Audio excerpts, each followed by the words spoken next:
बिस्मिल्लाहिर्रहमानिर्रहीम अस्सलाम वालेकुम वरहमतुल्लाहि वबरकातुहू। मैं हूं आपका होस्ट जहां से Minaj debate of the week के साथ, और हमारे साथ स्टूडियो में मौजूद हैं जनाब फिरदौस जमाल साहब और जनाब उबैदुर्रहमान शफीक साहब। आपको खुशामदीद कहते हैं।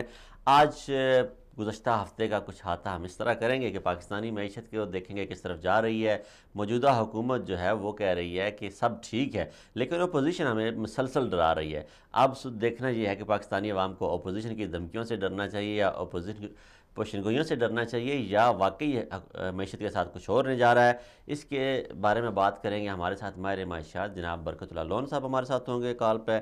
उसके अलावा हम बात करेंगे जी पाकिस्तान के लिए अच्छी खबर, सऊदी अरेबिया पाकिस्तान में दुनिया की तीसरी बड़ी ऑयल रिफाइनरी लगाने जा रहा है। उसमें क्या पेशरफ्त हुई है, कब तक उसका हफ्ता मुतवक्को है, कब उस पर काम शुरू होगा, पाकिस्तान को उससे क्या फ़ायदा होगा, और पाकिस्तान, चीन और सऊदी अरब ये सी पैक में नए पार्टनर बने हैं, इससे खित्ते में क्या इम्पैक्ट पड़ेगा, इसमें खित्ते की बदलती सूरत हाल पर भी बात करेंगे।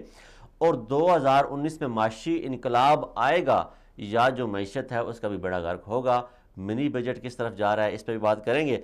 और महातीर मोहम्मद का जो मतवक्का दौरा पाकिस्तान है उस हवाले से बात करेंगे कि हुकूमत पाकिस्तान ने उस हवाले से क्या होमवर्क किया है। पाकिस्तानी जो बाबू हमारे बैठे हुए हैं मलेशिया में, उन्होंने क्या पेशरफ्त की है, उन्होंने क्या फ़ायदा पाकिस्तान को पहुँचाने के लिए किया है, पाकिस्तानी बिजनेसमैनों के साथ क्या इंटरेक्शन उनकी हुई है, और क्या पाकिस्तान में मलेशिया की तरफ से कोई बड़ी इन्वेस्टमेंट आ रही है। भारतीय फौजियों की एक बड़ी मज़ाइका खेज़ वीडियो, बड़ा उनका बयान आया था। आर्मी चीफ जब भी उनका बयान देता है, कभी वो पाकिस्तान की तस्वीरें लगा देते हैं, कभी वो पाकिस्तान के JF-30 लगा देते हैं, कभी वो ऑस्ट्रेलिया, कभी और दूसरे ममालिक के वो फौजियों की तस्वीरें क्यों लगाते हैं, क्या उनके अपने फौजी इस काबिल नहीं है, इस बारे में भी बात करेंगे। और बिलावल भुट्टो जो है आजकल कह रहे हैं कि हम इस्लामाबाद पर चढ़ दौड़ेंगे, उनके अपने सूबे में क्या हाल है वो दिखाएंगे आपको असली सूरत हाल। गिलगित बल्तिस्तान में नर्स खुशबख्त के अगवा का ड्रॉप सीन हो गया है, वो क्या था ड्रामा, उसके हवाले से जो पेशरफ पाकिस्तान में होती रही वो क्या थी, उस पर बात करेंगे। क्यों उस कुछ कौम परस्त जो है वो इस्लामाबाद प्रेस क्लब के सामने धरना देते रहे, एहतजाज करते रहे, मुल्क को बदनाम करते रहे इंटरनेशनल मीडिया में, तो उसका ड्रॉप सीन क्या हुआ वो भी देखिएगा, हमारे साथ रहें। और जरदारी नवाज शरीफ और मौलाना फजल रहमान का इत्तेहाद किस करवट बैठा है वो देखते हैं। मौलाना फजल रहमान साहब क्यों उदास हैं वो हम आपको बताने की कोशिश करेंगे। और तजारती खसारा, क्या वाकई पाकिस्तान को तजारती खसारे का सामना है, इस हवाले से भी बात करेंगे। हमारे साथ रहिए। हमारे साथ सबसे पहले मौजूद होंगे टेलीफोन लाइन पर बरकतुल्लाह लोन साहब, हम उनसे बात करेंगे। फिरदौस साहब, बरकतुल्लाह लोन साहब जब तक आते हैं, खुश आमदीद प्रोग्राम में। आप क्या समझते हैं कि पाकिस्तान को किस डगर पर जाता हुआ देख रहे हैं? क्या मौजूदा हुकूमत तब्दीली करने जा रही है? किस में तब्दीली, कहाँ तब्दीली, कैसी तब्दीली अब तक नज़र क्यों नहीं आ रही? बिस्मिल्लाहिर्रहमानिर्रहीम। सबसे पहले तो जानजेब साहब, आपने सवाल बड़ा मुश्किल किया है, और जिस तरह के मीडिया पे चीज़ें चल रही हैं, ख़ासकर हसन निसार साहब और इस तरह के लोग जो PTI को, जो दूसरे लफ्ज़ों में हमारी हुकूमत थे, उसकी जिस तरह उन्होंने शुरू में सपोर्ट की, और अब जिस तरफ वो लोग जा रहे हैं, जिस तरह क्रिटिसाइज़ कर रहे हैं, तनकीद कर रहे हैं, बहुत मुश्किल है कि PTI के लिए हक़ में, हुकूमती हक़ में बात की जाए।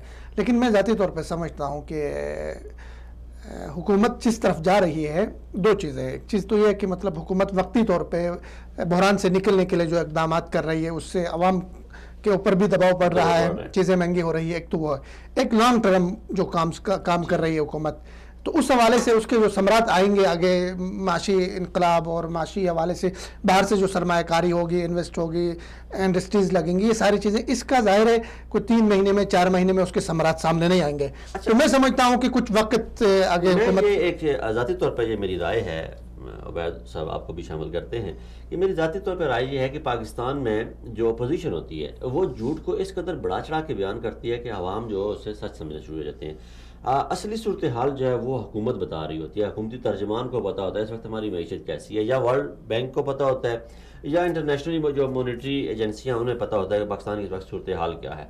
पाकिस्तान की इस वक्त जो सूरत हाल सामने आ रही है, पाकिस्तान में एक अफरा तफरी की फ़िज़ा फैलाई जा रही है, पाकिस्तान में एक बदमनी की फ़िज़ा फैलाई जा रही है। इससे पहले कि पाकिस्तान में बैरूनी इन्वेस्टर आए, पाकिस्तान को इंटरनेशनली इस कदर बदनाम करने की कोशिश की जा रही है कि बैरूनी इन्वेस्टर डर जाए, वो ऐसी गैर यकीनी सूरत हाल पैदा कर दी जाए पाकिस्तान में कि वो आए ना, वो अपना सरमाया ना लेके आए। अब देखिए, बड़ी बड़ी जो कंपनीज हैं वो आ रही हैं, हमने देखा एक बड़ी कंपनी वो ऑयल एंड गैस की तलाश के लिए पाकिस्तान में पहुंची। सऊदी जो है, सऊदी अरब एक बहुत बड़ी इन्वेस्टमेंट सऊदी अरामको के जरिए लेके जा रहा है और पाकिस्तान में ऑयल रिफाइनरी लगाने जा रहा है। ये एक खुशाइंद बात है, ये पाकिस्तान को बड़े अरसे बाद ये खुशियां नसीब हो रही हैं। लेकिन दूसरी तरफ पाकिस्तानी मीडिया नेगेटिव किरदार अदा करते हुए मौजूदा हुकूमत के लिए एक नया चैलेंज खड़ा कर रहा है। गुज़श्ता हुकूमत जब नवाज शरीफ साहब की आई इक़्तिदार में, उस वक्त की मैशियत कुछ इसी तरह थी। जब जरदारी साहब इक़्तिदार में आए तो उनको भी मैशियत इसी तरह मिली थी, बल्कि उनको थोड़ी अच्छी मिली क्योंकि मुशर्रफ के दौर में पाकिस्तानी मैशियत मजबूत थी, बेहतर थी।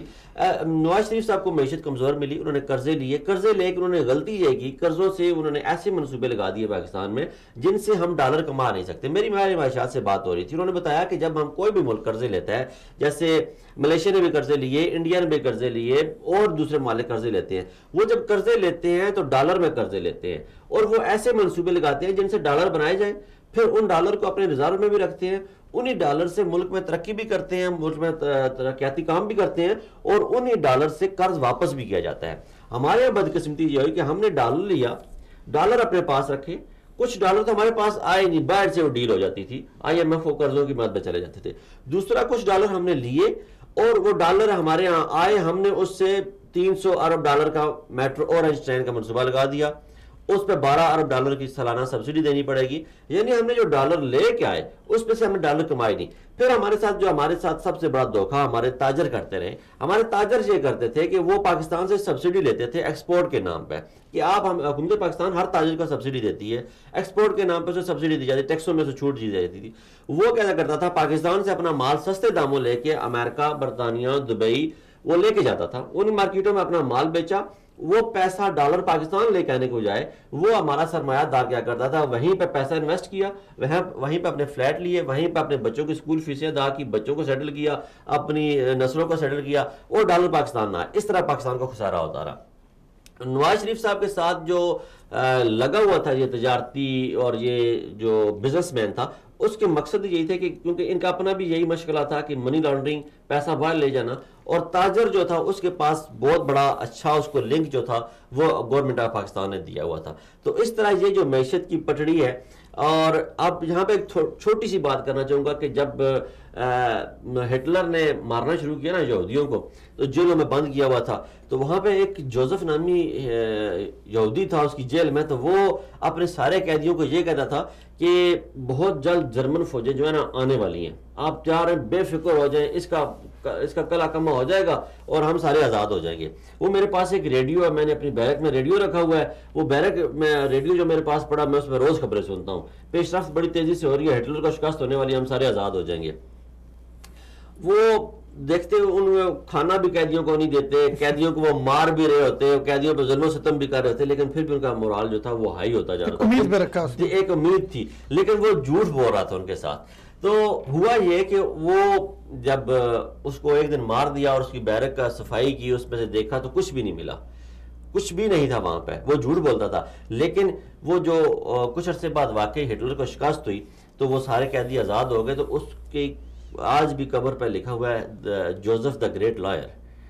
तो हमारे यहाँ सच को छुपा के, मतलब आपकी हुकूमत जोसेफ का किरदार अदा नहीं, जोसेफ का किरदार अदा नहीं करना चाहिए, लेकिन कम से कम इतना किया जाए कि सच को ना छुपाया जाए, सच जो है वो अवाम के सामने लाया जाए। ये क्या तरीकाकार है कि आप एक मुल्क है, नई हुकूमत आई है, 5 उसे महीने हुए आए हुए इक़्तिदार में, और हर तरफ से उस पर तोपों को रुख कर दिया, वैद साहब से नहीं छोड़ रहे। वैसे आप कैसे देख रहे हैं, आप क्या समझते हैं? देखिए माशाल्लाह आपने एक अच्छी तकरीर की है, जज्बाती तकरीर की है और बातों की हद तक माशाल्लाह मुझे पसंद आई है। लेकिन हक़ाइक़ बहुत मुख्तलिफ हैं जनाब साहब। मसला ये है कि जो जैसे फिरदौस साहब ने बात की, कुछ शॉर्ट टर्म मंसूबे हैं, कुछ लॉन्ग टर्म मंसूबे हैं।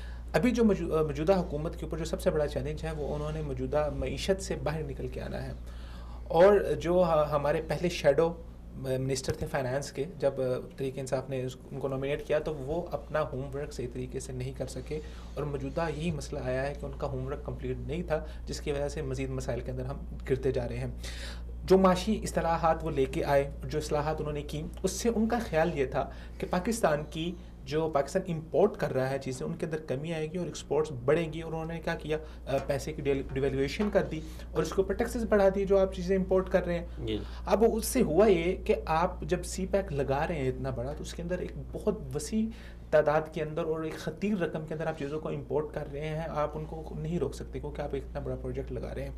आपने एक्सपोर्ट के ऊपर जो है वो टैक्सेस बढ़ा दिया, जिससे क्या हुआ कि बिलाखिर नतीजा का निकला कि खिसारा आपको दोबारा से उठाना पड़ा। उसी सूरत में एक्सपोर्ट जो है आपने सोचा था कि उस तरह से बढ़ेंगी, लेकिन एक्सपोर्ट नहीं बढ़ी। उसकी वजह क्या है, जो आपने जिक्र फरमाया कि आलमी मीडिया के अंदर पाकिस्तान का जो है वो नाम ख़राब किया जा रहा है, उसमें सबसे बड़ा हाथ तहरीक इंसाफ का अपना ज़ाती खुद है। आज ही जो 2 दिन कबल तहरीक इंसाफ के जो फाइनेंस मिनिस्टर हैं असद उमर साहब, उन्होंने जब प्रेस कॉन्फ्रेंस की तो वहाँ पर उनके ऊपर ये सवाल उठाए गए कि पाकिस्तान का बाहर के आप इन्वेस्टर को छोड़ें, पाकिस्तान का जो अपना इन्वेस्टर है वो इस वक्त पाकिस्तान के अंदर इन्वेस्टमेंट करने से बहुत ज़्यादा कतरा रहा है। वाई FBI की तरफ से इतने बड़े बड़े नोटिस हर एक बिजनेसमैन को भेजे जा रहे हैं। आप बात करते हैं जब एहतसाब की, ठीक है आप सच्चे होंगे एहतसाब के अंदर, लेकिन जो आपके नीचे बंदे बैठे हुए हैं वो सच्चे नहीं है। वो आपके एहतसाब के नाम के ऊपर जो है ना वो नोटिस भेज के ना तो इतनी बड़ी बड़ी रिश्वतों की रकमें वसूल कर रहे हैं और लोगों को डरा रहे हैं, धमका रहे हैं। तो आप एक मुआशी अदम इस्तेहकाम पैदा कर रहे हैं। आपके वज़रा के बयान देख लें रोज़ाना की बुनियाद के ऊपर, जो स्टॉक मार्केट का बंदा बैठा हुआ है जिसने इन्वेस्ट करना है, वो आपके वज़रा के बयान को देखता है। आपके एक वज़ीर का बयान, एक निकला हुआ जुमला स्टॉक मार्केट को ऊपर कर सकता है, स्टॉक मार्केट को नीचे कर सकता है। गैर संजीदा किस्म के लोग आप लोगों ने बैठाए हुए हैं और वह गैर संजीदगी से बयान देते हैं। क्या बयान दे रहे हैं? कल वो जो उन्होंने दिया है, फवाद चौधरी साहब ने बयान किया जी खजाना परेशान हो गया कि उसको कोई लूटने वाला अभी तक नहीं आया। अभी आगे बहुत बड़ी बड़ी स्टोरीज आ रही हैं, ये रज़ाक दाऊद साहब की है, उसके बाद आरिफ नकवी साहब की स्टोरीज आ रही हैं कि उन्होंने जो वो वहाँ के शंघाई इलेक्ट्रिक और पाकिस्तान की इलेक्ट्रिक के जो डील्स हुई हैं उसके अंदर बाकायदा तौर पर मुलाकातें करवाई गई हैं इमरान खान साहब से, वज़ीर आज़म हाउस के साथ इन्वॉल्व। वहीं आगे 2-3 हफ्तों में आपको बड़ी बड़ी स्टोरीज देखने को आ रही हैं कि जो वादे कर रहे हैं कि जी हमने करप्शन फ्री निज़ाम दे दिया। तो ये सारी सिचुएशन है, आप सारी सिचुएशन को ख़राब कर रहे हैं। आपको चाहिए ये था कि आप ऐसी इस्लाहात लेकर आते जिसके ज़रिए से आपकी एक्सपोर्ट बढ़ती, आप ऐसा माहौल पैदा करें जहाँ पे तिजारत हो। आप उस माहौल को कमज़ोर कर रहे हैं। आपने इंपोर्ट भी गिरा दी, आपने एक्सपोर्ट भी गिरा दी। नतीजा क्या निकला? नतीजा ये निकला कि आपकी जो ट्रेड डेफिसिट है वो पिछली हुकूमत के मुकाबले में जब उसके बाद जब तहरीक इंसाफ की गवर्नमेंट आई वो ट्रेड डेफिसिट बढ़ा है। पिछले 5 माह के अंदर जब हुकूमत आई है इक़्तिदार के अंदर, अगर आप पीपल्स पार्टी का 5 माह निकाल के देखें, अगर आप नून लीग का 5 माह निकाल के देखें, पाकिस्तान तहरीक इंसाफ ने $10 अरब का कर्जा ज़्यादा लिया है बनिस्बत नून लीग के। ज़्यादा कर्जा लेके जा रहे हैं और आप ज़्यादा उसके ऊपर बुहरान को ऊपर आप ज़्यादा उसको इस तरह से बढ़ा रहे हैं। तो लिहाजा खुदारा आप ज़रा कुछ इस्लाहात सही तरीके से करें और मीशत को सही डगर के ऊपर लेके जाएँ। अगर इसी तरीके से आप चलते रहे, अब मिनी बजट क्यों ला रहे हैं? ये सबसे बड़ी इनकी नालायकी है मिनी बजट को लेके आना। जब वो मिनी बजट पूरी दुनिया में क्यों लाया जाता है?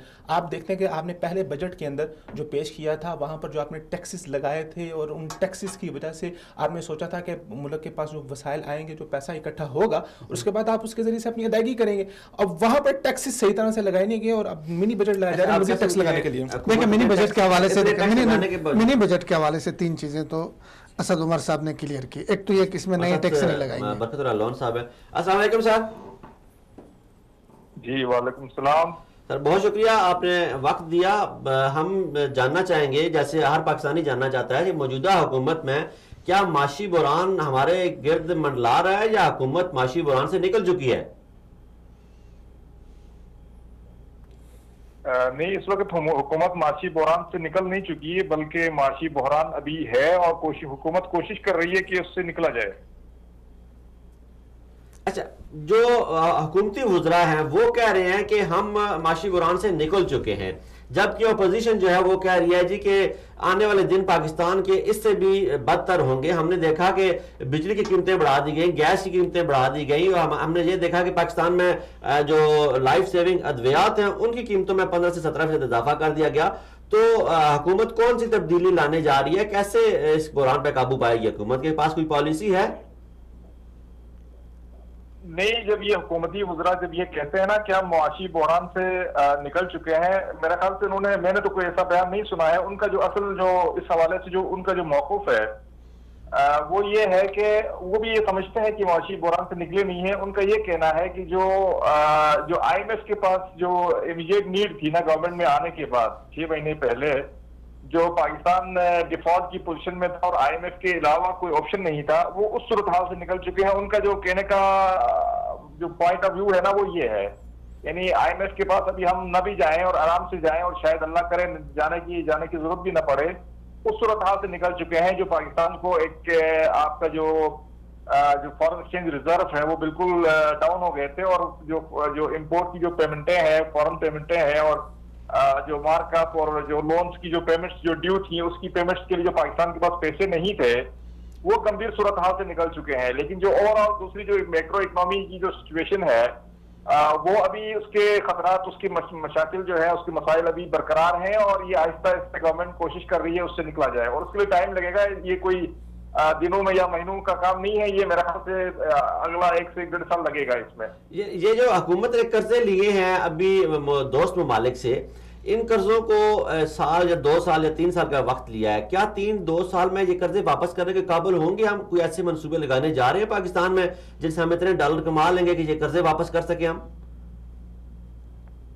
नहीं, देखिए, हम जब IMF से जो हमने कर्जे लिए हैं वो भी तो हमें वापस करने होते हैं ना। वो IMF के जो कर्जे हैं वो कहलाते हैं हार्ड लोन, और ये जो कर्जे हैं ये सॉफ्ट लोन कहलाता है। तो इनकी वापसी के वक्त भी इतना प्रेशर नहीं होगा, यानी हम अपनी सहूलत के हिसाब से इनके साथ जो टर्म्स एंड कंडीशंस हैं उसको अगर हम अबाइड बाई ना भी करें और उसकी रीशेड्यूलिंग भी करा सकते हैं, उसमें ये सॉफ्ट टाइप के लोन्स कहलाते हैं, ये जो हमने अपने फ्रेंड। लेकिन अगर हम आप जैसे रीशेड्यूलिंग की बात कर रहे हैं अभी से, तो आपकी माशाल्लाह मैशत में बड़ी गहरी नजर है, तो क्या हमारा इमेज बच पाएगा दोस्त मालिक के सामने? क्या मैं आपकी आवाज समझ नहीं पाया? क्या अगर हम रीशेड्यूलिंग की बात करते हैं, कर्जे हम वक्त पे अदा नहीं कर सकते, तो जैसे इस दफा हम IMF के पास नहीं गए, हम दोस्त ममालिक के पास गए हैं, तो क्या हम आइंदा इस हालत में होंगे अगर कर्जे हमने वक्त पे वापस ना किए तो दोस्त ममालिक के पास जा सके? नहीं, तो अल्लाह ना करे हम ऐसी क्यों तमन्ना रखें कि हम हमेशा जो है ना दोस्त ममालिक और IMF के रहम करम पे रहें जो 70 साल से हम रहे हैं। अल्लाह करे ऐसा ना हो, इंशाल्लाह आप देखेंगे ये आहिस्ता आहिस्ता जो है ये कर्जे भी वापस होंगे, और दोस्त ममालिक के पास या IMF के पास से हमें जोली फैलाने की जरूरत भी नहीं पड़ेगी। बेहतरी की उम्मीद आपको बेहतरी की उम्मीद नजर आ रही है, लेकिन आप ये कहना चाह रहे हैं कि इसमें इतनी जल्दी नहीं होगा, 1-2 साल लगेंगे? देखिए, मैं आपको ये क्लियरली बताऊं, एज इकोनॉमिक एनालिस्ट जो है ना, ये 70 साल का कैंसर ज़्यादा माशी जो माशरा है पाकिस्तान का, 70 साल का कैंसर ज़्यादा है। आप ये पाकिस्तान की आवाम ये चाहती है, या एक खास तबका ये चाहता है, या उन जो हमारे माफिया जो जेलों में हैं जो जा रहे हैं उनके कुछ पैरोकार ये चाहते हैं कि इस पूरा कैंसर ज़्यादा जो है माशरे को महीनों में, दिनों में, हफ्तों में इमरान खान जो है अलादीन का चिराग जलाकर उसको सही करे। तो ये जरा अहमकाना बात है, और मैं समझता हूँ इसमें काफी टाइम लगेगा, 1 साल 1.5 साल। तो मैं ये समझता हूँ कि एक टोन सेट करने में लगेगा। उसके बाद अगले 5 साल में पूरी आहिस्ता आहिस्ता बेहतरी आएगी, और उसके बाद मैं समझता हूँ 2023 में भी इस मासूम कौम को 2023 में भी इमरान खान को एक चांस देना पड़ेगा, अगर ये चाहते हैं कि तो इसको जो है ना पाकिस्तान की जो कैंसर है, जो मर्ज लगा हुआ है मईशत का, इसका मुकम्मल इलाज अगर पाकिस्तान को चाहिए तो 2023 में दोबारा इमरान खान को लाना पड़ेगा। लेकिन बरकत साहब, अपोजिशन तो आपको 1 साल देने के लिए तैयार नहीं, आप अगले 2023 के बाद भी वक्त मांग रहे हैं। आप किस अपोजिशन की बात कर रहे हो? इन चोरों लुटेरों की बात कर रहे हो, जो डाकू चोर, जो मैं अल्फाज इस्तेमाल नहीं करना चाहता, आपने अपोजिशन का नाम लेके जो है ना ये अपोजिशन की बात कर रहे हो, जो चोर लुटेरे सारे दुनिया में 10% के नाम से मशहूर थे, फिर 10% हो गए, फिर ये माफिया जो अंदर बैठा हुआ है, जो जेलों में है, जो जेलों में जा रहे हैं, सारे चोर लुटेरे जिन्होंने 70 सालों में मुल्क का बेड़ा गर्क कर दिया, इस अपोजिशन की बात करते हो। लेकिन हमने देखा कि आप जो अभी मौजूदा हुकूमत है लोन साहब, ये इनको चोरों को, लुटेरों के लिए जो आपने अल्फाज इस्तेमाल किए वही अल्फाज इस्तेमाल कर रहे हैं, पकड़ रहे हैं उनको, अदालतों के जरिए सजा दिलवा रहे हैं। लेकिन वो जो उन्होंने कहा था कि लूटी हुई रकम हम इनसे वापस लेंगे, पैसा वापस इनके हलक से निकाल के ले आएंगे, वो मुराद सही साहब कहते थे नवाज शरीफ तो नहीं निकाल के लाया, तो आप देखेंगे हम निकाल के लाएंगे, वो नजर नहीं आ रहा कुछ। सर, आपने एक चोर को APC का सरबराह बना दिया। देखें, ये जो पाकिस्तान में जो माफिया है ना, नीचे जो एक गेटकीपर से लेके ऊपर टॉप ब्यूरोक्रेसी तक जो 22 ग्रेड का ऑफिसर है, और फिर अपोजिशन है, तो सारा जो पूरा एक मशीनरी है ना, पूरा एक माफिया है। एक मतलब अल्फाज नहीं है, इतना जो है ना हमारा माशरा बिगड़ा हुआ है। इतने बिगड़े हुए माशरे में आप ये समझते हैं कि इमरान खान आए और सबको जो है ना, सबको वो पकड़ ले। अगर बादशाहत होती, अगर जमहूरियत नहीं होती, यकीन जानिए, अगर बादशाहत होती, पाकिस्तान में डेमोक्रेसी नहीं होती, ये इमरान खान जो है ना आते और आप देख लेते कि सब कुछ जो है ना फांसी पे लटका के सबसे पैसे निकाल चुके होते, जैसे मतलब जो उनको जेलों में बंद करके जो यहाँ का जो फार्मूला था उसको अप्लाई करते। लेकिन ये जमहूरियत के नाम पे एक बड़ा मसला है, उसको जो है ना सबको साल लेके चलना है। लोन साहब, हमने ठीक है आपकी बात, हमें ये कहा जाता रहा कि हमारे पास एक बहुत बड़ी टीम है, हमने अपना वर्क कंप्लीट कर लिया, हमने देखा शैडो मिनिस्टर भी इलेक्शन से पहले अनाउंस किए गए अमेरिका बरतानिया की तर्ज पे, लेकिन क्या वजह हुई कि हुकूमत को अब फिर शैडो बजट पेश करने जा रहे हैं? ये इसकी जरूरत क्यों पेश आई? क्या ये नालायकी है हुकूमत की या कुछ नासमझी है? देखें, इसको समझने की जरूरत है, थोड़ा सा मुझे टाइम दीजिएगा इसको समझाने के लिए। जी जरूर। देखें, ये जो बजट 2000 आपका 18-19 ये पिछली गवर्नमेंट ने पेश किया, जाने से कोई एक आध महीना पहले उन्होंने पेश कर दिया। उसूलन ये बजट जो है पिछली गवर्नमेंट को पेश नहीं करना चाहिए था, क्योंकि आगे इसको पूरा जो नई गवर्नमेंट को इसने चलाना था और उस बजट को उन्होंने मीट करना था। तो ये बेसिकली उन्होंने एक अपनी विश लिस्ट इस बजट में डाल दी थी कि ऐसी चीजें डाल दी थी जिसको कंप्लीट करना अगली हुकूमत के लिए नामुमकिन था। उनको अंदाजा था उन्होंने गवर्नमेंट में आना नहीं है और पीटीआई ने गवर्नमेंट में आना है, तो उन्होंने अपना सारा जो है ना अपनी जो मलबा है उस बजट में डाल दिया। नंबर एक, हमें समझने की जरूरत है। तो जब उस बजट में इस तरह की चीजें डाल दी, तो उस बजट को जब नई गवर्नमेंट आई तो उन्होंने, मैं समझता हूँ काफी लेट किया है, इनको थोड़ा इससे भी पहले जो है ना मिनी बजट लेकर आना चाहिए था और उसमें जो इस बजट में इस्लाहात करनी चाहिए थी वो होनी चाहिए थी अभी तक। लेकिन चले, अब देर आए दुरुस्त आए, 5 महीने अभी हैं बजट 30 जून 2019 तक। तो इसके अंदर जो चीजें उन्होंने पिछली गवर्नमेंट ने जो चीजें डाली थी, विश लिस्ट डाली थी, उसकी इस्लाह जरूरी है। ये हमें मानना पड़ेगा। लोन साहब, जो 2018-19 का बजट तो उन्होंने दिया था पिछली गवर्नमेंट ने, तो सप्लीमेंट्री बजट किस गवर्नमेंट ने दिया था? जी, जो सप्लीमेंट्री बजट आया था वो कौन सी गवर्नमेंट ने दिया था? नहीं, सप्लीमेंट्री बजट भी इसी का नहीं, तो ये तो पीटीआई की देखें ना, सप्लीमेंट्री बजट जब गवर्नमेंट ने दिया तो उसके अंदर इस्लाहात क्यों नहीं कर सके, जब अब दोबारा आपको मिनी बजट लाना पड़ रहा है?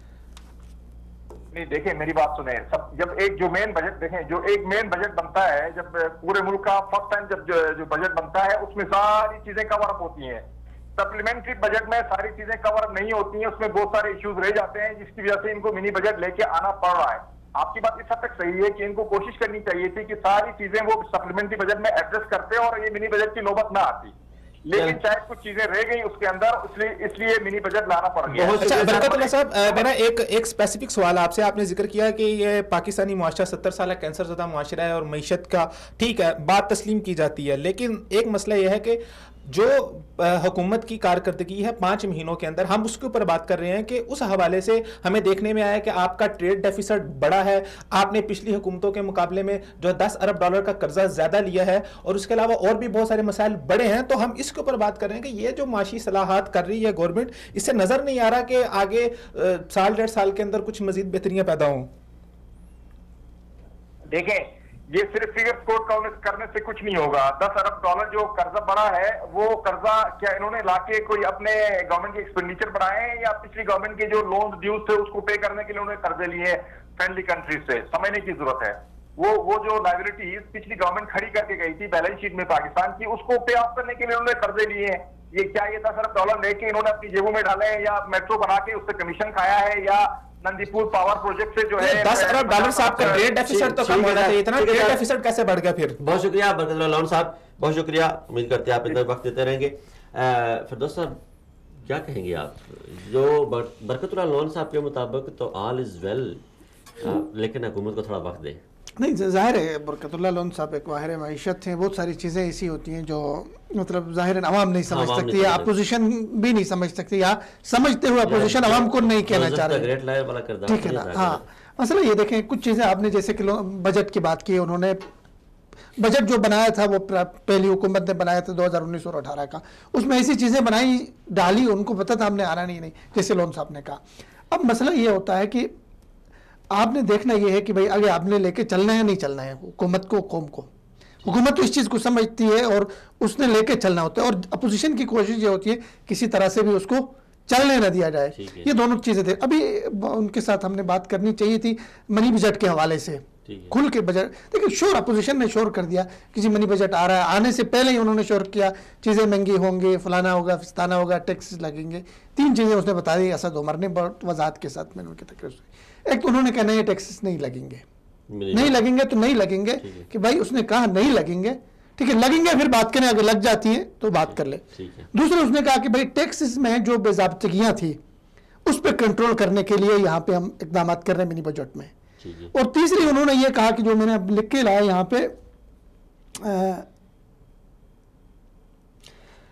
आमदनी बढ़ाना है, हमारे आमदनी बढ़ाने के लिए अभी तक इकदाम नहीं हुए। ये बहुत बेसिक चीज है, आमदन बढ़ाने के लिए इकदाम करती है।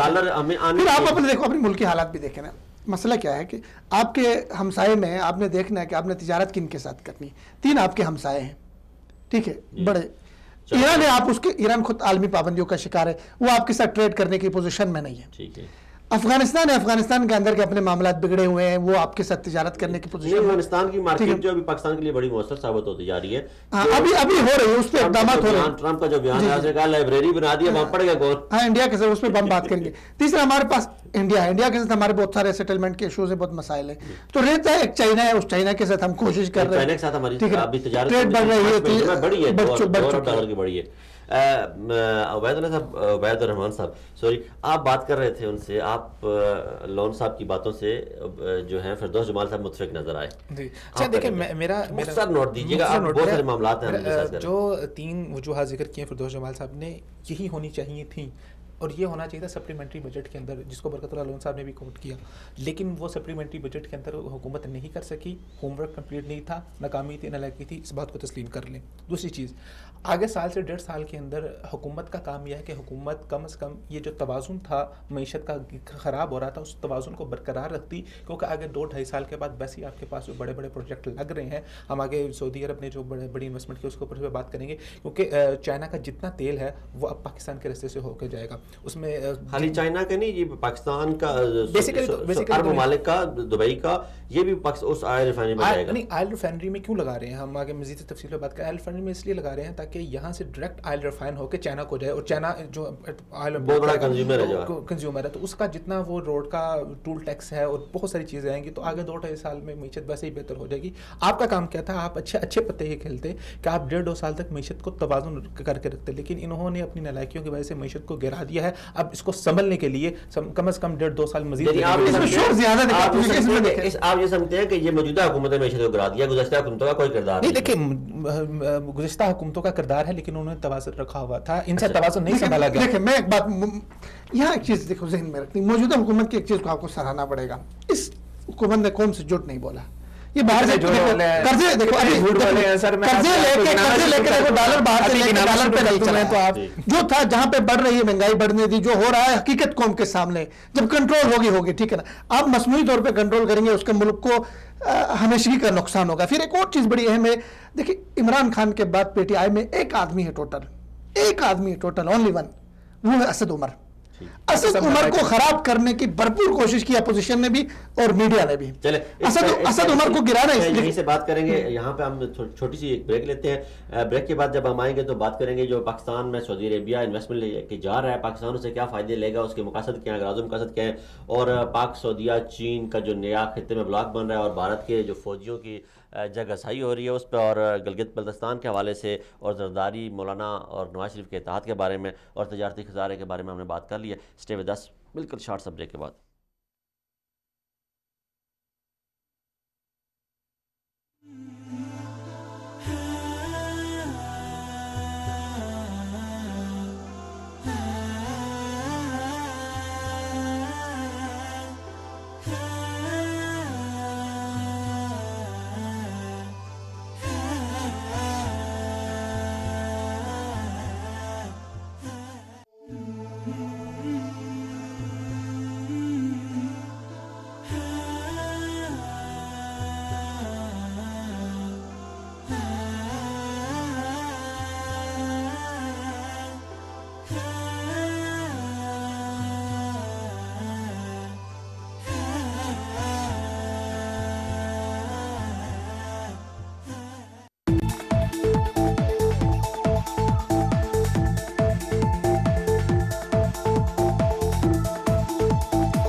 एशिया से अफ्रीका तक, अमेरिका से यूरोप तक, पाकिस्तान से सऊदी अरब तक,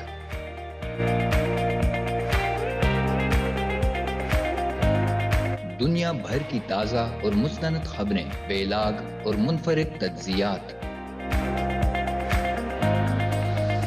सियासी, समाजी और मुआशरती प्रोग्राम्स, तज्ज़ियाकारों, दानिश्वरों, माहिरीन और मुफक्किरीन की बेहतरीन team.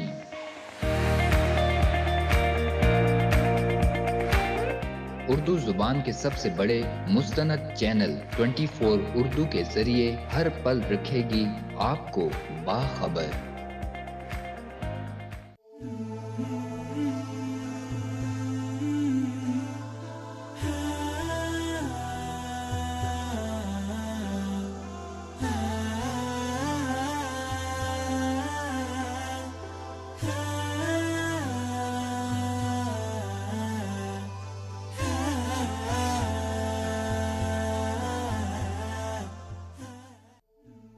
Welcome back after the break. Break पे जाने से पहले नाज़रीन हम बात कर रहे थे पाकिस्तानी मैशत के बारे में और पाकिस्तान में जो इन्वेस्टमेंट, बैरूनी इन्वेस्टमेंट आ रही है उस हवाले से बात कर रहे थे। मेरा और फिरदौस जमाल साहब का ये मौक़िफ़ है कि मौजूदा हुकूमत की ये कामयाबी है कि वो बैरूनी इन्वेस्टर को तैयार कर लिया, उसने आमादा कर लिया, वो पाकिस्तान में आके इन्वेस्ट कर रहे हैं। जहाँ हम बैरूनी दुनिया से कर्जे ले रहे हैं वहाँ हम अपने मुल्क के लिए मैशत की बेहतरी के लिए इस्लाहात भी कर रहे हैं जो सामने नज़र आ रही हैं। जबकि उबैदुर्रहमान शफीक साहब ये समझते हैं कि जो अभी मौजूदा इन्वेस्टमेंट आ रही है वो अपने अगराज़ व मकासद के लिए आ रही है। ज़ाहिर सी बात है, कोई भी बंदा कोई भी कारोबार करता है वो अपने ज़ाती मकासद के लिए करता है, अपने ज़ाती फ़ायदे के लिए करता है ताकि उसे फ़ायदा हो। उनका फ़ायदा होगा लेकिन साथ हमारा भी फ़ायदा होगा। उबैदुर्रहमान शफीक साहब, आप क्या समझते हैं कि जो पाकिस्तान में इन्वेस्टमेंट जा रही है 10 अरब डॉलर की, दुनिया की तीसरी बड़ी ऑयल रिफाइनरी बनने जा रही है, इससे पाकिस्तान को कितना फ़ायदा होगा और इसके अगराज़ व मकासद क्या है? देखिए, सबसे पहले जो ये प्रोजेक्ट है ये वन बेल्ट वन रोड का प्रोजेक्ट है और नहीं, ये तो चाइना का मंसूबा है। बात मैं ज़रा सा कंप्लीट कर लूँ।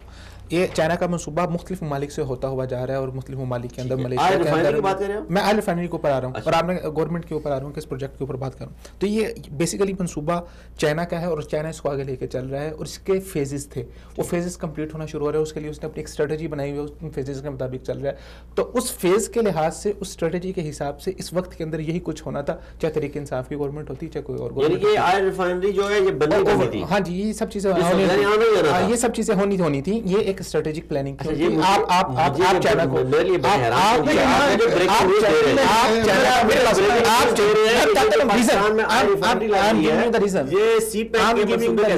I am giving the reasons, आपको रीजंस देता हूं ना। आप लॉजिकल बात होनी चाहिए ना। देखिए, आप चाइना की बात कर रहे हैं जिनका मैनेजमेंटेशन, उनकी जिनकी ऑर्गेनाइजेशनल मैनेजमेंट, जिनकी सिस्टमैटिक मैनेजमेंट की पूरी दुनिया में मिसाल दी जाती है। तो उनकी एक स्ट्रेटजी थी और वो स्ट्रेटजी के मुताबिक चल रहे थे। और अब क्या है कि इस स्ट्रेटजी का हिस्सा और पार्ट बनने जा रहे हैं दीगर लोग। इससे ये जो पूरा एक जो बनी है, पूरी लाइन बनी है, जो पूरा रोड बना है चाइना का, वो चाइना इसके जरिए से मेन चाइना का जो हदफ है वो चाइना यहाँ से ऑयल को इंपोर्ट करना चाहता है। पहले चाइना को ऑयल इंपोर्ट करने के लिए उसे बहरी जहाज पे ऑयल लादना पड़ता है और वो होके होते श्रीलंका से होता है वो ऊपर 4000 किलोमीटर पे जाता है। अब ये 4000 से सिमट के ये फासला 1000 किलोमीटर का हो जाएगा। चाइना में सबसे पहले जो भी बड़ा ऑयल जहाँ से इंपोर्ट कर रहा है चाइना, उसमें आपका यूएई की कंट्रीज आती है, उसमें आपका सऊदी अरब भी आता है। अब इस पूरी सिचुएशन के अंदर मसला ये है कि यहाँ पर ग्वादर के अंदर जो आपकी अरामको है, अभी जो गए हैं, अरामको के जो बोर्ड के चेयरमैन है वो गए हैं। उससे पहले जो आपके यूएई के जो सदर आए हैं, वो जो यूएई के आपके शहजादे थे वो आए हैं, जो आपके मामलात उनके साथ चल रहे हैं। यहाँ पर एक आप ऑयल रिफाइनरी लगा रहे हैं। इन सब गवर्नमेंट्स का या इन सब ममालिक की चाहत ये है कि चाहे कि हम पहले अपने मुल्क के अंदर ऑयल को रिफाइन करें, ठीक है, वहाँ पर पूरी हम करें, उसके बाद यहाँ पर इंपोर्ट करके उसको यहाँ पर लाया जाए और फिर यहाँ से फिर आगे उसको भेजा जाए। तो अब यहाँ पर ऑयल रिफाइनरी बन रही है जिसके जरिए से यहाँ पर ही सब कुछ होगा, इंपोर्ट होगा। ऑयल ने तो इंपोर्ट होना ही होना था, चाहे वो यूएई से होता, चाहे वो होता सऊदी अरब से होता। अब क्या है कि एक ज्वाइंट वेंचर हो रहा है पाकिस्तान का, और इसमें पाकिस्तान का काम क्या है कि पाकिस्तान अपनी लेबर देगा, पाकिस्तान की लेबर को फायदा होगा। यहाँ से जो ऑयल है वो आपका इंपोर्ट होकर चाइना के ऊपर जाएगा। तो ऑयल इंपोर्ट होना ही होना था। अब ये सारी सिचुएशन है, इसके अंदर मुझे बताते हैं कि गवर्नमेंट का क्या तीर मार। अच्छा, इसमें मुझे बात करने दे। पहले बात उबैद साहब के बयान से न सिर्फ मैं आदमी इत्तेफाक करता हूँ बल्कि इंतहाई मज़ाक का खेज करार दे रहा हूँ। मुझे भी यही लगा। बात ये देखिए, कोई भी हुकूमत कहीं पे इन्वेस्ट करती है, कहीं पे पैसा लगाना चाहती है, तो वो सिर्फ ये नहीं देखते कि यार देखो वो अपने मुल्क के अंदर तो कर सकते हैं किसी तरह से, लेकिन दूसरे मुल्क में जाके अगर वो पैसा लगाना चाहती है, इन्वेस्ट करना चाहती है, सरमायाकारी चाहती है, तो वो हालात भी देखती है, आलमी सिनारियो भी देखती है, अंदर आलमी तौर पे क्या हो रहा है। पहली बात ये कि सऊदी अरब वहाँ पे गया अपने ग्वादर में, ऐसे ही नहीं गया, बल्कि सऊदी अरब और अमेरिका के जिस तरह के ताल्लुकात थे उसका बहुत बड़ा दखल है सऊदी अरब का, बाकायदा खुलेआम जाके ग्वादर में इन्वेस्ट करना, जिस तरह का अमेरिका के साथ उनको मामलात हुए, वहाँ के उनके सेनेट में हुए, सऊदी अरब के खिलाफ चीज़ें हुई, वो सारे को भी इसमें जोड़ के देखना होगा। एक बात ये, दूसरी बात ये है कि ये जो आप कह रहे हैं कि जी चाइना जो है पहले से तय था ये सारा कुछ होंगे, अगर पहले तय होता तो ये चीज़ें बाहर रखी आती। सबसे पहले अब आप देखें उसने यूएई ने खुल के उसके गवादर की मुखालिफत की। जी बिल्कुल, उनके बाकायदा तौर पे उन्होंने उनके सामने आई चीजें आई, उनके वजीरों के बयान। इमरान खान साहब आप ये जरूर इस हुकूमत को क्रेडिट न दे दे, लेकिन आप ये इस चीज को समझे कि भाई ये हुकूमत आते ही पहले इन्होंने कोशिश की कि किसी पे के हवाले से दोबारा से चीजें सामने आई, दोबारा से इसको वो करे, इसको खोल के हुकूमत आती तो सीपैक बंद हो जाना था। नहीं बंद नहीं हो जाता, लेकिन सऊदी अरब का शामिल करना सीपैक में, ये बाकायदा तौर पे इसका आपको क्रेडिट देना पड़ेगा। 22 हुकूमतों को दरखास्तें दी, किसी ने एक्सेप्ट नहीं की उसमें शामिल होने के लिए। तो ये आप देखें सर फिरदौस साहब, आप जो गुज़श्ता हुकूमत की क्रेडिबिलिटी थी उस पर देखिए मैं दुनिया आप सऊदी अरब के जाजी साहब, आप सऊदी अरब के चाइना के तहफ़्फ़ुज़ात से, चाइना के तहफ़्फ़ुज़ात सऊदी अरब की शमूलियत पे चाइना के तहफ़्फ़ुज़ात से बाकायदा डेलीगेशन गए हैं, उनके तहफ़्फ़ुज़ात दूर किए गए और चाइना ने बाकायदा बयान दिया 5 महीने तक उस पर मुज़ाकरात। आप सऊदी अरब की इकोनॉमी की सूरत हाल देखें, उसकी यूएई की इकोनॉमी की सूरत हाल देखें, दे वांट, उनकी ज़रूरत है इस वक्त उनको ऐसे प्रोजेक्ट चाहिए जहां से वो अपनी मईशत को उसका इस्तेहकाम ला सके, और ये प्रोजेक्ट्स उनकी ज़ाती ज़रूरत है। सुना नहीं कि मैंने कहा कि जब कोई दुनिया में कहीं कोई कारोबार शुरू करता है अगर बयान कल सुना, कल खालिद फाले का बयान अगर आपने सुना है, गवादर में बैठ के उसने उस तिजारती पॉइंट ऑफ व्यू से हट के एक बयान दिया, अगर उस पर आपने गौर किया, उसने क्या कहा, चाइना, पाकिस्तान और सऊदी अरब, ये तीनों खत्ते के ऐसी ताकत बन के सामने आएंगे जो आलमी सतह पर ये बयान सियासी बयान होते हैं, सियासी बयान उसको सियासी बयान होते हैं। आप इसको आप रियलिटी से नहीं हट सकते। मुझे बात बताएं, मैं आपकी बात उस वक्त जरूर तस्लीम करता कि इस प्रोजेक्ट के अंदर सऊदी अरब का यूएई का मफाद बहुत कम होता, पाकिस्तान का ज्यादा होता, वो पाकिस्तान इमरान खान की खातिर जो है वो आ जाते हैं यहाँ पे आकर। इसके अंदर 100% फायदा इसका यूएई का है, 100% फायदा सऊदी अरब का है, और उनकी जरूरत है और अपनी जरूरत के लिए आ रहे हैं और वो आना ही आना था। अगर सऊदी अरब ना आता यहाँ पे कोई और मुल्क आके फाइनल लगा लेता। हमारी सूरत हाल ये है कि हमारे यहाँ क्रिकेट टीम खेलने के लिए नहीं आ रही, 10 अरब डॉलर उठा के बंदा अपना लिया था, कमाल बातें करते हैं आप। ये जो मंसूबे होते हैं, इस तरह के मंसूबे जो होते हैं, चाइना बीच के अंदर सीक्रेटर है, आप चाइना के मुंह को सबा रहे हैं, आप चाइना को क्रेडिट दे रहे हैं, आप अपने मुल्क के लिए देने के लिए हुकूमत खारजा पॉलिसी है, खारजा पॉलिसी है, खारजा पॉलिसी है, जिसके मुतबादिल हमने ये नवाज शरीफ और सऊदी अरब, देखिए ये बात मैं आपको बता रहा हूँ, टीवी पे बता रहा हूँ, नवाज शरीफ के आखिरी दौर में सऊदी अरब के साथ सनद मोरी का रवैया हुआ था। जब हमारे पार्लियामेंट में ले जाके सऊदी अरब की तजलील की गई, वहाँ इशू हो गया, तो उस वक्त बड़े अंदर के हालत बड़े ख़राब थे। नई हुकूमत आई है, बाकायदा तौर पे सऊदी अरब के पहले सफ़ीर ने उनसे मुलाकात की, फिर इमरान खान साहब पहले दौरे पे आया और कुछ ताकतें नहीं चाह रही थी कि देखें। अभी कल जो है वो फवाद चौधरी ने बयान दिया, क्या दिया, उसका बयान है कि सऊदी अरब और पाकिस्तान 2 भाई हैं। देखिए खुल के हुकूमत कर रही है सऊदी अरब को, इस वक्त इन चीजों की जरूरत है, बिल्कुल जरूरत, ठीक है ना। सऊदी अरब आलमी तौर पर तन्हाई का शिकार होने जा रहा है। पाकिस्तान में जरूरत है कि हमारे दोस्त मालिक के सरबराह इस वक्त पाकिस्तान के दौरे करें। पाकिस्तान तन्हाई का शिकार है, पाकिस्तान का कोई मुल्क सिक्योरिटी को बेस बना के वहां पे कोई दौरा नहीं करता मुल्क, तो वहां पे पाकिस्तान को जरूरत है। ये बात मेरी समझ से पाकिस्तान को इखलाकी, ये बात मेरी समझ से बाहर है कि अगर तरीके इंसाफ की हुकूमत ना होती तो ये मामला ना हो रहे होते, ये सब खत्म हो जाते। सर 5 साल नहीं हुए ना, 5 साल नहीं हुए, इसके फेजेस से आप सर उठा के दो चीजें देखो, सीपैक के तरह फेजेस से उठा के देखें, आपको पता दो चीजें देखें, 2 चीजें इसमें याद रखें। एक चीज होता है हुकूमत का मफाद, एक होता है रियासत का मफाद। मेरी बात मुकम्मल गवादर के हवाले से 12 डेवलपमेंट साल- नवाज शरीफ के दौर में डेवलपमेंट जितनी 12 तरक्की साल डेवलपमेंट बाद- 12 नवाज शरीफ साल के दौर में नहीं हुई। 12 रोड्स बने, कंप्लीट हुए, वहां पर जनरल रहीस शरीफ जाके उसने 12 साल इफ्तिताह बाद किया, सब 12 कुछ साल हुआ। बाद कैसे कह शेख सकते हैं? खाना कैसे कह सकते शेख हैं? खाना ये मौजूदा हुकूमत का नाम है। सर आगे बढ़ते हैं। आखिर में छोड़ते आगे एक चलते चीज के देखो फर्क रखे हमेशा, एक होता है हुकूमत का मफाद, एक होता है रियासत का मफाद। सिर्फ एक रियासत का मफाद था। इसमें जरदारी दौर में भी काम हुआ, शुरू मुशर्रफ साहब ने किया, जी। जरदारी दौर में काम हुआ, नवाज शरीफ के दौर में भी काम हुआ, इमरान खान के दौर में हम ये कहते मुल्की- हैं बेहतरी आया, क्रेडिट दे दें। ये मुल्की मंसूबा है और इसमें बेहतरी आनी चाहिए और हम जो भी इसके लिए बेहतरी मुल्की करेगा, मंसूबा नवाज बेहतरी शरीफ साहब ने जो कुछ इसके लिए किया, एहसन इकबाल साहब ने जो कुछ जो इसके लिए किया, पीसफुल माहौल, जो मुझे इमरान खान बताएं, साहब इसके लिए जो कोशिश पीसफुल कर रहे माहौल- हैं। इमरान खान ने मेरा ये मानना है कि एक इमरान मिनट खान सर, साहब मेरा ये आप मानना- ज्यादती ना करें, आप ज्यादती ना करें। देखिए जो पीसफुल माहौल जो नून लीग की गवर्नमेंट ने दिया, आपके पास, आपके मुल्क के अंदर पीएसएल हुआ, आपके मुल्क के अंदर दीगर लोग आए, आपके मुल्क के अंदर सैरो सेहत के दरवाजे खुले, अब आप आके उन्हीं के लोगों को इस्तेमाल कर रहे हैं, उन्हीं के लोगों को आपने रखा हुआ, उन्हीं के खिलाफ बातें करते हैं। ये ज्यादती ना करें। नून ये ज्यादती ना नून करें। के 5 साल दौर में पाकिस्तान में ज्यादा नून के कत्ल 5 हुआ। साल दौर में सिर्फ एक मोदी आया पाकिस्तान में, जिसे पाकिस्तान को स्नैच आपके किया। पास पीएसएल इंटरनेशनल आपका एक बना, आप खुद गए थे सर पीएसएल के अंदर, कैसे भूल सकते हैं? ज्यादती ना करें, ज्यादती ना करें। वो शादी शादी का मियां साहब उसके ड्राइवर भी बने, उस वक्त किसी को शक नहीं हुआ कि मियां साहब क्यों ड्राइवर बने। ये जज्बाती अवामी जुमले आप इस्तेमाल करके जो है ना राह फिरा ले जाते हैं। क्योंकि आजकल कुछ दुनिया में बड़ी वीडियोस जो हैं बहादुरी के चर्चे हैं जी, तो कुछ आप उस हवाले से कुछ तस्वीर हैं हमारे पास, वो तस्वीर देख लेते हैं, फिर उस पर तबसरा करते हैं। जी प्रोड्यूसर साहब तस्वीरें दिखाएं।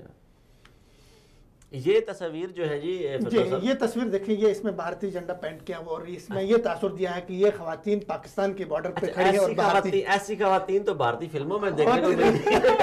फौज में तो असल में तो अच्छा, ये खवातीन दोनों जो है ये कुर्द है, अच्छा। ये इराकी कुर्द खवातीन है और इनको और दिखाया गया। दूसरी औरत के बाजू पे जो झंडा है वो नजर आ रहा है। हाँ, तो ये उन लोगों ने, और दिलचस्प बात ये कि इन दोनों तस्वीरों को श्रद्धा कपूर, उनके बॉलीवुड के बहुत मशहूर वो है, उन्होंने, और रुकन पार्लियामेंट जो किरण खेर, दोनों ने इसको वो किया। अच्छा, ये देखिए, ये तस्वीर जो नजर आ रही है, इनको दिखाया कि ये सियाचिन पे खड़े हैं ये दोनों फौजी। और पीछे समुंदर है। प्रोड्यूसर साहब से कहे पिछली तस्वीर दोबारा दिखाइए, पिछली तस्वीर को दोबारा लेके जाए।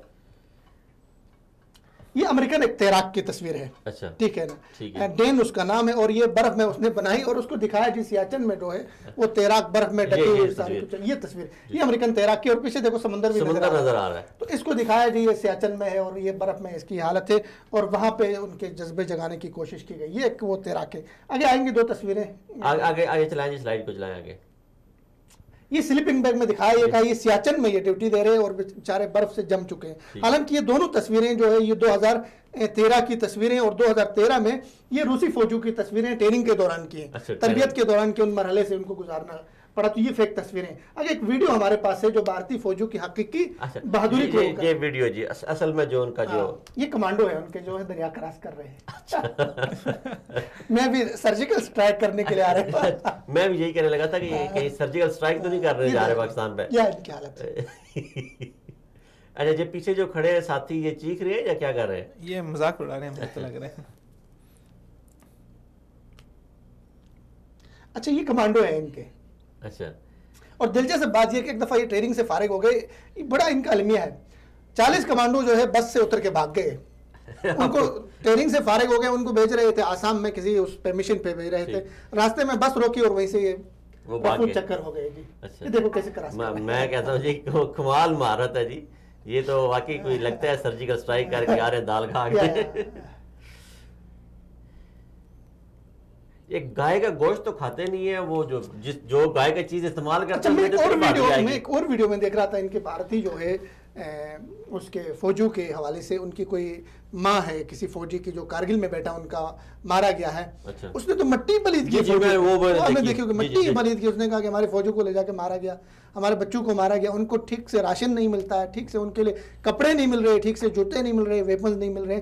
और उनके जर्नल के बयान हैं इंडियन आर्मी के, जो उन्होंने कहा कारगिल में तो हमारे पास डब्बों में पेशाब करके हम बाहर फेंकते थे, हमारी हालत हुई थी।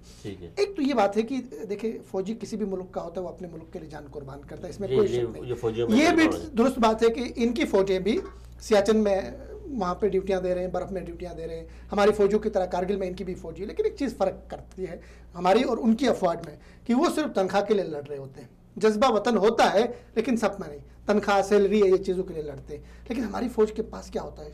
शहादत का जुनून, मोहब्बत, वो सारी। इसलिए हमारी माएँ देखें, बच्चे एक को मौत की कुर्बान बात कर रही, करने 5-5 जैसी बच्चे कुर्बान करने वाली फौज में ऐसी माएँ हैं। तो वो जो आपने उनकी माँ का वो प्रोग्राम आपने देखा, एक हमारी अगर हमारे पास नहीं, हमारे पास अभी स्लाइड नहीं होगी, एक हमारी माँ का कुर्बान जहाँ उन माओं पे जिन्होंने उन बच्चों को जन्म दिया, जो अपने बच्चे की शहादत के लिए स्टेज पे आती हैं, उसका अवार्ड रिसीव करने के लिए कहती हैं अल्हम्दुलिल्लाह अल्हम्दुलिल्लाह सुम्मा अल्हम्दुलिल्लाह।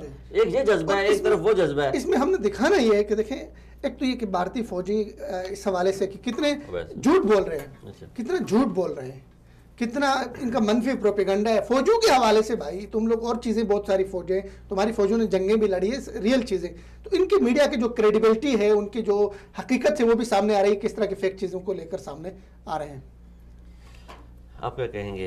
भारतीय मीडिया का ये वतीरा है, वो ड्रामेटाइजेशन करते हैं चीज़ों की, एक्स्ट्रा हाइप कर देते हैं। हाँ, एक्स्ट्रा हाइप उसकी क्रिएट कर देते हैं। और जो वो जैसे पिछले दिनों एक हमने भी वो भी स्टोरी की थी, वो 2 बच्चे थे मदरसे के, उन्होंने तस्वीर खींची, वो बाकायदा तौर पे उन्होंने कुछ पुलिस वालों को लेकर मोहल्ले में स्टिकर भी लगा दिए। तो ये उनका एक वतीरा है और ये इस तरह करते आ रहे हैं। फिर उनको सुबकी भी उठानी पड़ी लंदन का।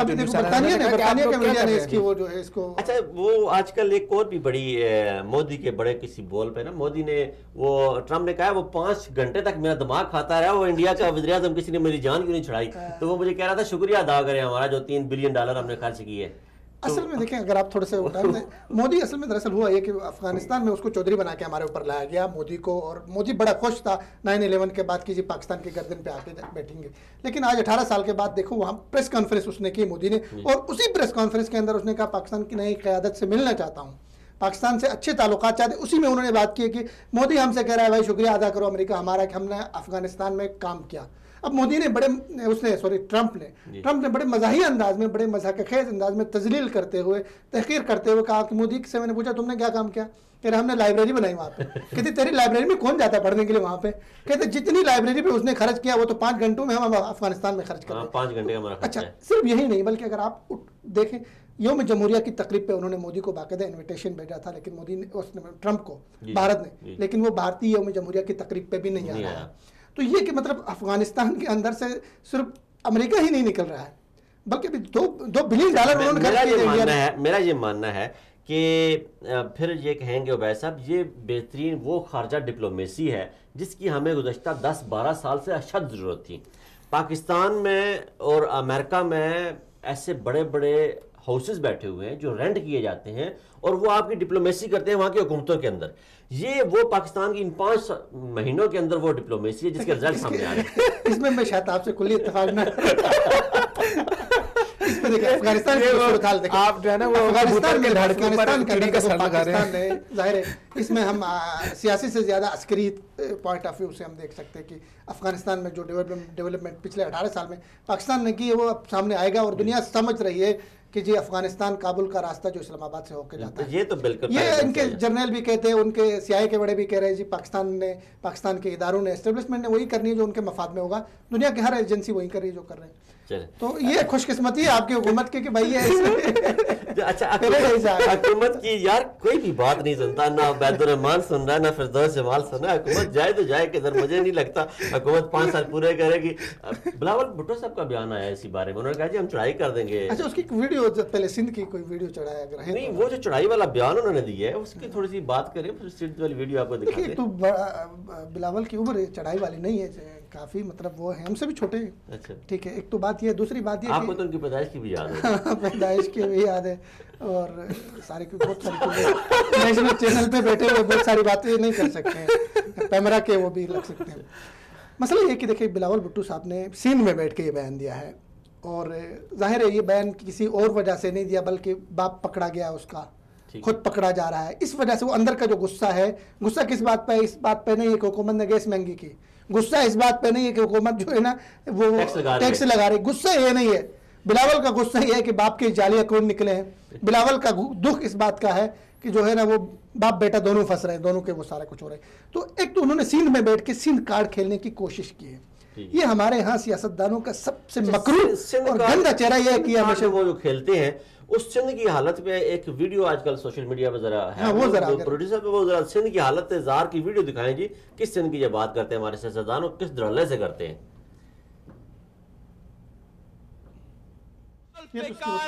भुट्टो का खून उन तमाम ये वो वीडियो आ गई। हाँ जी वो वीडियो।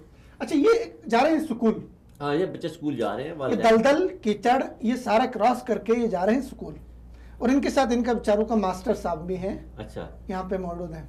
देखिए छोटे बच्चे। पूछना ये था उबैद साहब कि भुट्टो जिंदा है या मर गया, देखें जरा। भुट्टो इसी दलदल के नीचे है, इसी दलदल के नीचे, इसी कीचड़ के मरना नहीं था लेकिन इन्होंने मारा है उसको।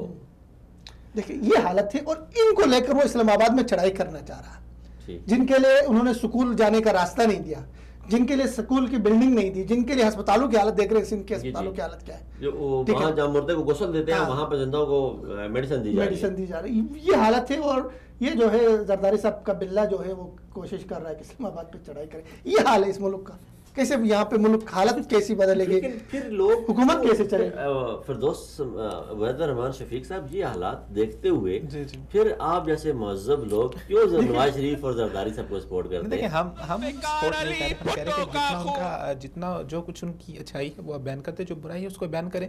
आप हमेशा कोशिश ना करें कि हर अच्छाई को जो है वो आप तरीके इंसाफ के खाते में डालते जाएं, और हर जो बुराई है वो आप निकाल के हुकूमत के खाते में डालते जाएं। ये वीडियो अगर देखिए ये इसके ऊपर तो दिल खून के आंसू होता है। ये सिंध की जो कमपुरसी है और सिंध के साथ जो किया गया है, जो सिंध की जो कसम पुरसी है सर, वही हालत पंजाब में भी है। अगर आप वो मैं कहना चाह रहा था बात, लेकिन आपने बात किया तो मैं ये कह देता हूँ। जरा मेरे ख्याल से अगले प्रोग्राम में आप कोशिश कीजिएगा, जरा केपी की भी जरा कुछ वीडियोस इस तरह की निकाल के लाइएगा, लेके आइएगा कि जो दूध शहद की नहरें वहाँ पे बह रही है, वो भी जरा लेके आइएगा। बात देखिए, बात ये है लेकिन 5 साल और 40 साल का तो तकाबुल नहीं किया अगर यहाँ तो भुट्टो जिंदा है, कोई केपी में कुछ जुल्म हुआ है, वो पाकिस्तानी है, हमारे भाई है, हमारे साथ हमारी नस्लों के साथ जुल्म हुआ है, उस पर बात होनी चाहिए। चाहे वो नवाज शरीफ हम पूरे पाकिस्तान की बात करेंगे, पूरे पाकिस्तान की बात, सारे एक जैसे मुजरम है। जिसने इस मुल्क के साथ ज्यादती की है, वो देख रहे उस दिन उन्होंने वो सिंध असेंबली में उन्होंने कहा कि दुआ करें मौलवी साहब की, जिस मुल्क को लुटा अल्लाह करे सारे घर को। मैं तो कहता हूँ आमीन, वो उन्होंने कहा नहीं, हम नहीं कहते आमीन। सिंध के हालात के ऊपर, चाहे सिंध हो, चाहे पंजाब हो, चाहे बलूचिस्तान हो, चाहे केपी की हो, हर जगह पे जितने भी आपके सियासतदान हैं सब एक खेत की मूली हैं। इन्होंने लूटा है मुल्क को, और अब हम उम्मीद करते हैं कि दुआ है हमारी कि इस मुल्क के ऊपर कोई जो नई रोशनी नमूदार हो और इस मुल्क को आगे लेके जाए। लेकिन बिलावल साहब इसी जुमले पे बात खत्म करके आगे बढ़ाएं। लेकिन बिलावल साहब के बयान का एक सियासी पहलू भी है, और आप उसको डिस्कस किए बगैर आगे नहीं जा सकते। बिलावल साहब जो ये बयान दे रहे हैं, इसका अगर आप सियासी तजिया देखें तो इस हवाले से ये है कि हुकूमत ने जो हम कहते थे कि हम किसी को नहीं छोड़ेंगे, हमने देखने में आया कि उन्होंने जरदारी साहब के केस भी वापस लिए, उन्होंने फिर ये ECL से नाम भी निकले सबके, और सारी सिचुएशन हुई। अभी अंदर जरदारी साहब का और बिलावल भुट्टो का नाम अब वापस नहीं हुआ। केस वापस ले लिए कि नहीं? केस वापस लिया। खुर्रम शेरमान के दोस्त हैं, केस वापस लेके नहीं लिए को बड़े जाती तौर पे जानता हूं। सर ये अंदर खाते इलेक्शन कमीशन, सर ये हुकूमत को मान ले ये अब उनके पास मौका है, वो गरज रहे हैं, और हुकूमत ने जो अंदर खाते काम किए ये उसको उनकी गिलगित बल्तिस्तान की गुज़श्ते दिनों एक जो है नर्स, उसका अगवा का हमने बड़ा किस्सा सुना। 3 दिन तक हमने नेशनल रजिस्टर को देखा, उन्होंने कराची में भी एहतजाज किया, उन्होंने गिलगित में एहतजाज किया, उन्होंने नेशनल प्रेस क्लब के सामने एहतजाज किया, इंटरनेशनल मीडिया का अप्रोच किया, पाकिस्तान को जितना बदनाम कर सकते थे इतना बदनाम करने की जो कोशिश हो सकती थी, मजलूम कोशिश उन्होंने की। क्या वजह हुई, वो कैसे वापस मिल गई, और उस पर जो वापस मिली, क्या हुकूमत वक्त के पास भी ऐसा कानून होना चाहिए कि जो लोग बदनाम करें झूठे केसेस में हुकूमत को बाद उनके खिलाफ कार्रवाई हो? देखिए सबसे पहले एक चीज़ को समझ रखें ज़हन में कि गिलगित बल्तिस्तान इस वक्त CPEC का नुक्ता आगाज़ है। तो गिलगित बल्तिस्तान के बहुत सारे लोग पंजाब में, लाहौर में, कराची में, मुख्तलिफ जगहों पे रह रहे हैं, तालिब इल्म भी हैं, सब कुछ है। तो कोशिश इस वक्त ये हो रही है किसी न किसी सतह पर कि गिलगित बल्तिस्तान के लोगों को रियासत से मुतनफ़िर किया जाए, कोई तहरीक खड़ी की जाए CPEC के नुक्ते आगाज़ पे। गिलगित बल्तिस्तान के 3-4 तालिब इल्म पिछले कोई 8-10 दिनों में या 15 दिनों में कत्ल हुए, पंजाब में कराची में अगवा हुए, कत्ल हुए, इस तरह के वाक़यात हुए। तो इसी दौरानिए में 4 जनवरी को एक खातून जो गिलगित बल्तिस्तान की जो कराची में थी, नर्स थी, ये घर से ड्यूटी पर गई, वापस नहीं आई। अब खातून का मसला गिलगित बल्तिस्तान के लोग ख़वातीन के हवाले से बहुत हसास है। तो इसको जो है बहुत हाईलाइट किया गया गिलगित बल्तिस्तान के अखबारात में भी, सोशल मीडिया में भी, और हमारे जो कौम परस्त लोग हैं उन्होंने इसको बहुत ज़्यादा इस पर रंग पे भंग डाला और वो सारा कुछ उन्होंने कोशिश की और इसको बहुत ज़्यादा प्रमोट किया कि गिलगित बल्तिस्तान की बेटी अगवा हुई है, हाँ, और मोहम्मद बिन कासिम और इस तरह के जज्बे सारे कुछ कर दिए। ठीक है, वीडियो भी है, इसकी वीडियो हम चला लेंगे, लेकिन उससे पहले एक मेरी बात मुकम्मल करेंगे। अब ये जो है ना, मुझे खुद मैंने लिखा है, इस पे आवाज़ मैंने उठाई, खातून का मसला और गिलगित बल्तिस्तान में ये बहुत हसास मसला है। लेकिन बदकिस्मती से ये नर्स वहाँ पे काम कर रही थी और कराची में घर से निकली, वापस नहीं आई थी 4 जनवरी को ये, और 8-10 दिन ये नहीं मिली। फिर जी इसने एक वीडियो जारी किया खुद ने, ये मुल्तान पहुंची और वो अपनी रजामंदी से एक कुर्बान नामी एक शख्स के मुल्तान के बाप के इसने कोर्ट मैरिज किया, लव मैरिज किया। यह अगर गिलगित बल्तिस्तान के लोगों के लिए थोड़ी सी शर्मिंदगी की बात है, पूरे पाकिस्तान के लिए शर्मिंदगी की बात हमारे माशरे में होता है। लेकिन यहाँ जिस पहलू पे मैं बात करना चाह रहा हूँ वो ये है कि हमारे यहाँ बहुत सारी खबरें ऐसी होती हैं जिनको बगैर तहकीक के हम रियासत को जिम्मेदार ठहराते। इस खबर को लेकर आर्मी पे भी बात की गई हमारे कौम परस्तों ने, इस खबर को लेकर पंजाबियों के खिलाफ भी बात की गई हमारे गिलगित बल्तिस्तान में, इस खबर को लेकर कराची वालों के खिलाफ भी बात की गई, इस खबर को लेकर बाकायदा तौर पर सोशल मीडिया में मुहिम चलाई कि गिलगित बल्तिस्तान में जो पंजाबी हैं, जो पठान हैं, इनको निकाला जाए, ये हमारे बेटियों के लुटेरे हैं, ये हमारे बेटियों को अगवा करने वाले। लेकिन बाद में चला कि भाई गलती तो हमारे अपने घर में है, तो इसकी वीडियो दिखाएं जो इसने बाकायदा वीडियो जारी की है और उसने एतराफ़ किया है कि मैं खुद अपनी पसंद और मर्जी से मैंने शादी। ये मुल्तान से इसने। आपके बाप का क्या नाम है? आपकी मम्मा का? बीबी रहीमा। किस शहर के हैं आप? मेमूर का यासीन। ये गिलगित। अच्छा, यहाँ कब है? यहाँ हम 4 तारीख को आए। तालीम कितनी है? मैट्रिक करने में। आप अभी खुशी से रह रही हैं? जी, मैं बहुत आपने खुशी से शादी की? जी, मैंने अपनी खुशी से, अपनी मर्जी। कोई आपको इधर टेंशन नहीं है? अपने माँ बाप के पास जाना चाहती हैं आप? नहीं, माँ बाप के पास जाना नहीं चाहती। चलो ठीक। खुशबख्त इसका नाम है और इसने अपनी खुशी से जो है अल्लाह इसके घर को आबाद करे, हमारे लिए के खुशबख्त ये रहे। लेकिन मसला ये है कि ये जो लीडरान से नीचे सोच जा रही है, जैसे हमारे यहाँ मुल्क में कभी जो लीडरान है हमारे, उन पे जब चोरी डकैती के वाक़यात उन पे सामने आते हैं, जब उनकी चोरी पकड़ी जाती है तो तब वो अपने आप को बचाने की कोशिश में जमहूरियत का राग लाते हैं, अवाम को वो इस्लामाबाद पर चढ़ दौड़ने का कहते हैं। इसमें हमारे मौलाना फजल रहमान साहब बड़े आजकल एक्टिव हैं, वो भी चाह रहे हैं कि किसी तरीके से वो चाह रहे हैं कि सुलह हो जाए। और फिर वो कल परसों एक जगह रो भी पड़े, वो उन्होंने कहा कि यार जब हम अडियाला पहुंच जाएंगे तो फिर आप देखेंगे। क्या कहेंगे? असल में मौलाना उम्मीद है कि कहीं दिल में सुलगती है कहीं ना कहीं कि डाला जाना है हमने। मौलाना की जरा तस्वीर अगर दिखा दें तो साथ साथ वो भी है, पता नहीं प्रोड्यूसर साहब भी जो है ना मौलाना परेशान है। मौलाना परेशान हुए और क्यों परेशान हुए? क्योंकि मौलाना इसलिए परेशान हुए कि उनके मुताबिक वो कोशिशें जिन कोशिशों में थे कि जरदारी और नवाज शरीफ की डील करवा के जो हुकूमत को गिराया जा सके और वो गिर सकती थी हुकूमत, लेकिन मसला ये हुआ है कि तरीके इंसाफ और पीपल्स पार्टी ने अंदर खाते हाथ मिला ली है। अब मौलाना की परेशानी की असल वजह ये है ये अंदर खाते मिल गए सर। हाथ माने ना माने, आज ये बिलावल साहब का जो बयान है, बिलावल साहब जो इतने उड़ के बयान दे रहे हैं, ये बयान ऐसे थोड़ी दिए जा रहे हैं। ये भी तो हो सकता है मिर्चें लगी हुई हैं तब नहीं। देखें अगर आप स्ट्रेटजी देखें ना पीपल्स पार्टी की, उन्होंने पहले प्रेशराइज करने की कोशिश की। जब उन्होंने देखा कि प्रेशराइज करने से मामला ख़राब हो रहे हैं, फिर उन्होंने 2 कदम पीछे लेके आए। हुकूमत ने भी आगे से प्रेशराइज किया, लेकिन जब मौलाना सरगर्म हुए और उसके बाद जब हुकूमत को नजर आया कि ज़रा कश्ती डोल रही है, तो उन्होंने फिर ज़रा हल्की सी क्लीन चिट दे दी है पीपल्स पार्टी को। चले देखिए, मौलाना के हवाले से तो हम हमेशा मोहब्बत रहे मौलाना के साथ हमारी, और पाकिस्तान के मंजे हुए सियासतदान है, बहुत बड़ा नाम। आपकी वैसे खुसूसी जुमला ये कि मौलाना साहब के आंसू हमसे नहीं देखे जा रहे हैं। मौलाना साहब ने बहुत कोशिश की और एतराफ़ किया, उन्होंने कहा कि जरदारी को मनाता हूँ तो मियाँ साहब नहीं मान रहे, मियाँ साहब को मना रहा हूँ तो जरदारी नहीं मान रहे। जाहिर है मौलाना साहब के साथ हमारी हमदर्दियाँ हैं। मौलाना अच्छा चाहते हैं तो आप कुर्सी क्या कराती है? ओहो, चले हमारी ये आज का प्रोग्राम था नाजरीन। आज मैं उम्मीद करता हूँ जैसे हम महसूस हुए, अब भी महसूस हुए होंगे। हमने पाकिस्तानी मैशत के बारे में बात की, बरकतुल्लाह लोन साहब ने, फरदौस जमाल साहब ने और जहांज़े मिनास ने आपको ये खुशखबरी दी कि मैशत अच्छी हो जाएगी, अच्छाई की तरफ जा रही है, बेहतरी आएगी।